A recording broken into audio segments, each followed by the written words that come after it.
Hello everyone, good evening. Welcome to Glance academy. दोस्तों, इस series में संकल्प बैच के अंतर्गत हम लोग रिवीजन सीरीज़ को फॉलो कर रहे हैं, जिसमें ऑलरेडी मैंने डेली टारगेट्स के बेस पे 20 टारगेट दिए थे, यानी कि 20 डेज तक लगातार, जो आपके यूपी पीसीएस प्रीलिम्स और आरओ प्रीलिम्स 2024 के लिए इंपॉर्टेंट थे। और मैंने अगले टारगेट्स को बढ़ाने से पहले 7 से 8 दिन के रिवीजन सीरीज शुरू किए, जिसमें अभी तक आपने जो भी 4 सब्जेक्ट पढ़े हैं, 2 पीवाईक्यू कंप्लीट किए, जिसमें आपके आरओ के कंप्लीट है, यूपी पीसीएस कंप्लीट है, और करंट अफेयर जो आपने 4 महीने की कंप्लीट की है, वो सारी चीज़ें आपको रिवाइज करनी बहुत जरूरी है। उसके बाद ही हम आगे की सीरीज में बढ़ेंगे। तो आज हम उसी कड़ी में रिवीजन नंबर 3 को फॉलो कर रहे हैं। हालांकि पहले मैंने थोड़ा कम दिया था और सेकंड रिवीजन टास्क में थोड़ा सा बड़ा कर दिया, ताकि आप जल्दी से जल्दी कवर करो। एक दो लोगों के मैसेज भी आए कि सर 4 से 5 घंटा लग रहा है साइंस को कंप्लीट करने में। कुछ लोगों के मैसेज आए कि सर थोड़ा सा टास्क नंबर 3 में कम दे देना, क्योंकि कंप्लीट नहीं हो पा रहा है। तो रिवीजन के समय आप ज़्यादा टाइम मत लो, लगभग 4 से 5 घंटे का ये पूरा टास्क रहता है। अगर उस समय में आप रिवीजन कर पा रहे हो और जो भी आपने सोर्स फॉलो किए थे वही सोर्स फॉलो करने, कुछ नए सोर्स फॉलो नहीं करने हैं। ठीक है दोस्तों, अब यहाँ पर मैंने आपको बता रखा था साइंस के अंतर्गत कल मैंने ह्यूमन से रिलेटेड जितना भी डाइजेस्टिव सिस्टम हो, या आपका जो है कि जननांग के बारे में हो, या फिर आपका जो है कि सर्कुलेटरी सिस्टम हो, रेस्पिरेटरी सिस्टम हो, सारी चीज़ों के बारे में मैंने कल आपको रिवीजन करने के लिए दिया था। आज प्लांट से रिलेटेड मैं दूंगा कि जैसे प्रकाश संश्लेषण की क्रिया कैसे होती है, कौन कौन से उसमें घटक शामिल होते हैं, कौन सी ऊर्जा निर्मुक्त होती है, क्या क्या उसमें कंपोनेंट्स होते हैं जो बायोमास बनाते हैं। साथ ही साथ पादप के जो पोषण होते हैं, जो उनमें पोषण को भरपूर करते हैं, जैसे कि विटामिन के बारे में या पोषण युक्त के बारे में, कौन कौन से पोषक तत्व प्राप्त होते हैं, किस पौधों से प्राप्त होते हैं, किस फसलों से प्राप्त होते हैं। ऐसे ही करके आपको पादप के हार्मोन्स भी पढ़ने होते हैं, जिसमें जिब्रेलिन्स है, एथिलीन है, साइटोकाइनिन है, ऑक्जेलिन है। तो जो 5 से 6 मुख्यतः इंपॉर्टेंट जो हार्मोन्स है वो आपको पढ़ने होंगे, और उनके क्या योगदान होते हैं। कोई फल पकाने में होता है, कोई पौधों की वृद्धि के लिए होता है, कोई पौधों के बौनेपन के लिए होता है। कई सारे अलग अलग हार्मोन्स होते हैं जो जेनेटिकली तैयार किए जाते हैं। तो ये सारे सेगमेंट आपको रिवाइज करने हैं, क्योंकि यूपी पीसीएस प्रीलिम्स और आरओ प्रीलिम्स में यही मोस्टली टॉपिक आते हैं, यही मोस्टली प्रश्न पूछे जाते हैं बायोलॉजी से। फिर पादप जनन की बात करेंगे कि किस प्रकार से उसमें जननांग और पुमांग जो होते हैं, पुमयांग जिसे कहते हैं, तो ये कैसे काम करते हैं, कैसे एक प्रजाति से दूसरी प्रजाति को जो हम इंटरसेक्ट करते हैं तो एक नई प्रजाति बनती है, संकर प्रजाति जिसे हम कहते हैं। तो ये सारी चीजें आपको पढ़नी है, और साथ ही साथ उनका प्लांट का इकोनॉमिक इंपॉर्टेंस भी आपको पढ़ना है।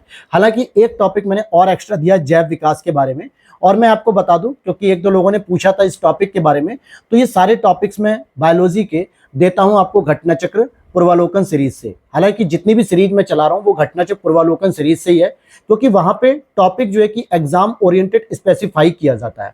आप उसके लिए चाहे तो परीक्षा वाणी को फॉलो कर सकते हो, या फिर आप ये महेश बणवाल जी की बुक फॉलो कर सकते हो, या कोई सी बुक। लेकिन साइंस के लिए मैंने स्पेशली कहा है कि आप घटना चक्र पूर्वालोकन और लूसेंट, ये 2 किताब अगर आप फॉलो कर रहे हो स्पेशली साइंस के लिए। लूसेंट सारे सब्जेक्ट के लिए नहीं है, घटना चक्र तो सभी सब्जेक्ट के लिए फॉलो करनी है आपको, जिससे आपको पेपर का पता चले, पीवाईक्यू पता चले, ट्रेंड एनालिसिस हो सके कि पहले पेपर कितना वन लाइनर आता था, अब धीरे धीरे कैसे कॉन्सेप्ट को इंक्लूड करते हुए आ रहा है।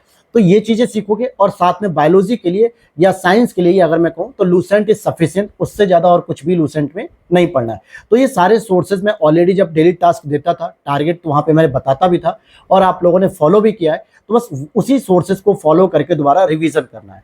और इसी तरीके से हमारा सेकंड सेगमेंट चला पॉलिटी का, जिसमें आपको आज मूल अधिकारों के बारे में पढ़ना है। जितने भी प्रकार के आर्टिकल 12 से लेकर 35 तक जो मूल अधिकार हैं, कौन कौन से नए मूल अधिकार जोड़े गए, कौन से मूल अधिकार हटाए गए, किस संवैधानिक संशोधन के द्वारा जोड़े गए, किस संवैधानिक संशोधन से हटाए गए, कौन कौन से महत्वपूर्ण केस हैं, जैसे गोलकनाथ हो गया, चंपकम दोराई राजन हो गया, केशवानंद भारती केस हो गया, गोपालनवाद हो गया, शंकरी प्रसाद हो गया, मेनका गांधी केस हो गया, मिनर्वा मिल्स केस हो गया। तो बहुत सारे केसेस भी हैं जो पूछे जाते हैं कि कौन से मूल अधिकारों के बारे में, कौन से मूल अधिकारों से संबंधित नहीं है, और कौन से बेसिक स्ट्रक्चर हैं, किसको मूलभूत आत्मा माना गया संविधान की।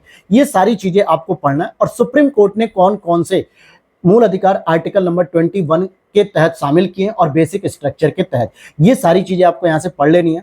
उसी तरीके से आपको डीपीएसपी यानी कि राज्य के नीति निषेधक तत्वों को पढ़ना है, और इसमें भी आपको वही प्रोविजन यूज करना है कि किस प्रकार से राज्य के जो नीति निषेधक तत्व हैं उसमें कौन कौन से क्लॉज लिखे हुए हैं, जैसे 37 में क्या है, 38 क्या है, 39 क्या है, 40 क्या है, 41 क्या है, और उसमें कौन कौन से नए क्लॉज को जोड़ा गया है, किस संवैधानिक संशोधन के माध्यम से जोड़ा गया है, नीतियां क्या बनती हैं, सरकार के प्रति वाद योग्य हैं कि नहीं है, अगर सरकार इनका पालन नहीं कर रही है तो क्या हम सुप्रीम कोर्ट में जा सकते हैं कि नहीं, ये सारे प्रोविजंस को मूलभूत अधिकारों के साथ आपको तुलनात्मक रूप में पढ़ना है।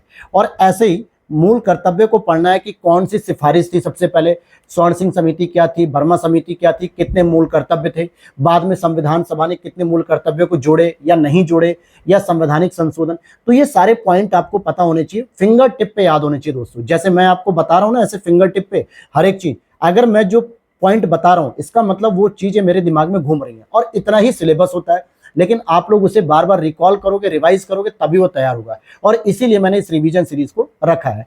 और इसमें दो टॉपिक थोड़े अलग दिए हैं, जैसे वित्त आयोग को आपको पढ़ना है, आर्टिकल नंबर 280 के अंतर्गत क्या प्रोविजन है, राष्ट्रपति कैसे अपॉइंट करता है, कौन इसकी योग्यता निर्धारित करता है, क्या ये पुनर्नियुक्ति के पात्र होते हैं कि नहीं, जो इसमें 4 सदस्य और एक अध्यक्ष महोदय होते हैं उनकी क्या योग्यता होती है, ये क्या सिफारिश कर सकते हैं, साथ ही साथ जो टैक्स का कलेक्शन होता है उसमें केंद्र और राज्यों की हिस्सेदारी कैसे करते हैं, पंचायती राज्य के लिए भी जो कुछ सिफारिश कर सकते हैं उनके अनुदान को बढ़ाने के लिए, ये सारे प्रोविजंस आपको पढ़ने हैं। आपात उपबंध की बात करेंगे, आर्टिकल नंबर 352, 356, 358, 359, 355 और 360, ये प्रोविजन मुख्य होते हैं। जैसे 352 का प्रयोग करते हैं, कब कौन सी स्थितियों में करते हैं, कितनी बार लग चुका है, कौन आंतरिक अशांति पे लगा, कौन बाह्य आक्रमण पे लगा, कब कब लगा, कौन सी गवर्नमेंट थी। साथ ही साथ आपको ये भी पढ़ना है इस रिवीजन में कि 356 का प्रयोग कब किया जाता है, 355 का उसमें क्या योगदान हो सकता है, या फिर 358 और 359 के तहत मूल अधिकार आर्टिकल 19, 20, 21 को छोड़ के ये सब प्रोविजन आपको पढ़ने जो डाउटफुल सेशन मतलब डाउटफुल होते हैं, इनको आपको समझना होगा। साथ ही इंपॉर्टेंट चीज एक और पढ़ने की, वित्त आयोग आर्टिकल 360, जिसके तहत हम कितने लोगों के वेतन को काट सकते हैं, न्यायाधीश के वेतन को कर्टल कर सकते हैं कि नहीं, क्या अभी तक लगा है कि नहीं, उसमें कितनी मान्यता है, कितना लोकसभा राज्यसभा से कितने दिनों के अंदर उस विधेयक को पारित हो जाना चाहिए, चाहे वो 352 का हो या 360 का हो। तो ये सारी चीजें आपको पता रहनी चाहिए, यही सारी चीजें आपको आज रिवीजन करनी है, क्योंकि कल आपका साइंस का आखिरी दिन होगा और पॉलिटी भी लगभग आधी कंप्लीट हो जाएगी कल आपकी। फिर मैं बचे हुए जो ज्योग्राफी है और एंशिएंट हिस्ट्री, इसको भी जल्दी से जल्दी अगले 3 से 4 टास्क में कंप्लीट करूंगा, और साथ में फिर हम एक नए टास्क की ओर बढ़ेंगे, नए टारगेट की ओर, जो टारगेट नंबर 21 से शुरू होगा। और इसी में मैं आपको पीवाईक्यू सीरीज भी दे रहा हूं, जो कि आरओ एरो पीवाईक्यू, आप इसके लिए चाहे तो घटना चक्र पब्लिकेशन की बुक ले लो, या यूथ पब्लिकेशन ले लो, या शिल्पी पब्लिकेशन ले लो, या फिर सबसे अच्छा अगर आपको कुछ भी नहीं समझ में आ रहा है तो आप हमारे हैंड रिटन नोट्स भी इसमें परचेस कर सकते हो, जो कि सब्जेक्ट वाइज प्रीलिम्स और मेंस के एक साथ तैयार किए गए हैं।